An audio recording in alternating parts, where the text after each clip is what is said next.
Provinsi Sumatera Selatan merupakan lumbung pangan nomor 1 di Pulau Sumatera dan secara nasional masuk dalam peringkat kelima. Meski demikian, Gubernur Sumatera Selatan Hermanderu belum merasa puas dan ia bertekad untuk membuat Sumatera Selatan masuk dalam 3 besar sebagai lumbung pangan nasional. Apa saja program yang dijalankan Gubernur Sumatera Selatan? Mari kita ikuti kegiatan Gubernur Bapak Hermanderu.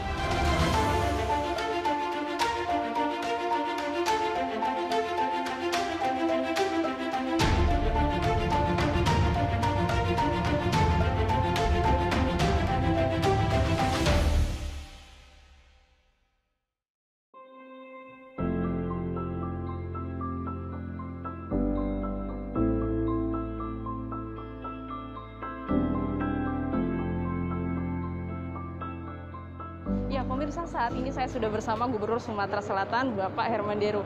Pak Deru, apa kabar, Pak? Alhamdulillah baik. Oke, udah baik, Pak ya. Ketemu di pinggir sungai. Gitu. Iya, betul, Pak. Lokasinya lumayan jauh dari pusat kota. Iya. Pak, boleh disampaikan pemerintah provinsi, khususnya Sumatera Selatan ini, Pak, berkontribusi besar dalam menjaga ketahanan pangan, tidak hanya lokal, namun juga nasional. Iya. Nah, untuk kegiatan hari ini juga ini termasuk untuk menyumbang ketahanan pangan di satu daerah yang akan menjalankan program ketahanan pangan nasional, Pak. Ini seperti apa, Pak, kegiatan yang akan kita lakukan hari ini, Pak? Ya.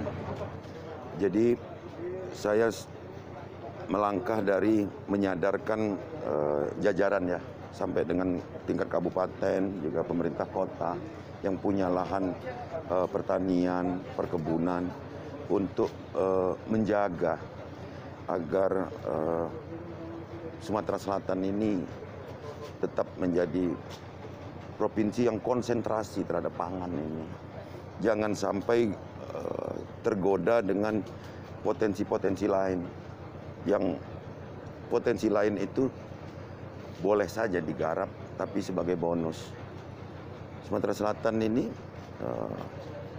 sejak merosotnya produksi di tahun 2017, saya mulai 2018 bersama para bupati, wali kota itu konsentrasi untuk memulihkan ini.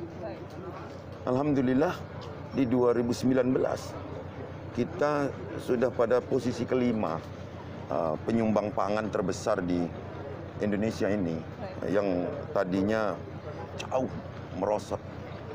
Setelah saya kaji, ini hanya masalah konsentrasi saja. Jadi nggak boleh konsentrasi kita menjadi terpecah-pecah, karena jika banyak prioritas sama dengan tidak ada prioritas. Baik, Pak. Nah, untuk kondisi lahan kita sendiri, Pak, yang difokuskan untuk mengembangkan ketahanan pangan ini seperti apa, Pak, kondisinya? Apakah lahan yang sudah ada akan diintensifikasi? Apakah perlu lagi ekstensifikasi, Pak? Bagi para kepala daerah, termasuk gubernur, bupati, wali kota, harus paham betul tentang zona. Tatalah dari mulai rencana tata ruang wilayah dulu. Nah, ketika kita sudah fix ini, menetapkan ini sebagai kawasan pertanian, perkebunan, atas persetujuan DPRD, yang memang potensinya sudah berjalan, ini nggak boleh diganggu, nggak boleh digoyang ini, nggak boleh diganggu. Nah, beranjak dari situ, kita bisa memetakan kebutuhan berikutnya. Dari mulai cetak sawah, jika ini sawah ya, apakah harus intervensi pemerintah, apakah cetak sawah mandiri, ini juga harus kita atur. Karena di beberapa daerah ada juga cetak sawah itu mandiri, jadi tidak campur tangan pemerintah.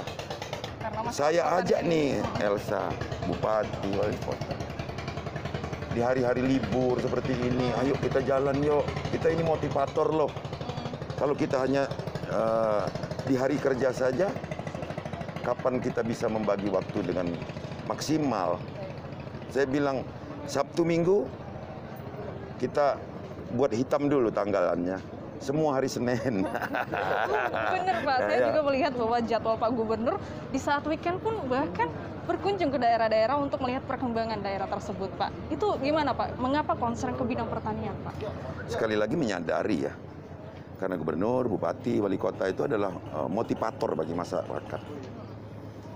Kalau kita nampak bersemangat, mereka tentu akan ikut. Termasuk masalah pertanian ini. Kita saat ini sudah menunjukkan hasil. Sudah menunjukkan hasil kepada masyarakat itu sendiri. Termasuk pelengkapnya juga. Seperti jembatan ini, coba lihat ini, jembatan ini ya. Jembatan ini bukan murah, kita akan tapi menuju mana? Sentra produksi, pertanian, bahkan menyambung ke 2 kabupaten berikutnya. Ada Muara Enim, ada Pali. Oke, Ini kita di titik Rantau Bayur namanya. Oke, jadi memperpendek rantai tadi Pak ya. Ya, begini, HPP ditentukan pemerintah pusat. Oke? Harga pembelian pemerintah udah jelas. Baik. Itu sebagai standar Bulog untuk beli beras. Tapi kita bisa dong membuat efisiensi agar ketika HPP tercapai, keuntungan petani menjadi lebih besar. Baik. Itu kalau mereka efisien, kalau jalannya bagus. Oke Pak, hari ini mau kemana Pak? Kita mau kemana? Kita mau ke Rantau Bayur, titik pertaniannya, Tungkal Ilir, dan ada beberapa kita groundbreaking. Jadi akan lihat panen raya di sana Ya. Pak ya. Oke, boleh kita sambil jalan Pak.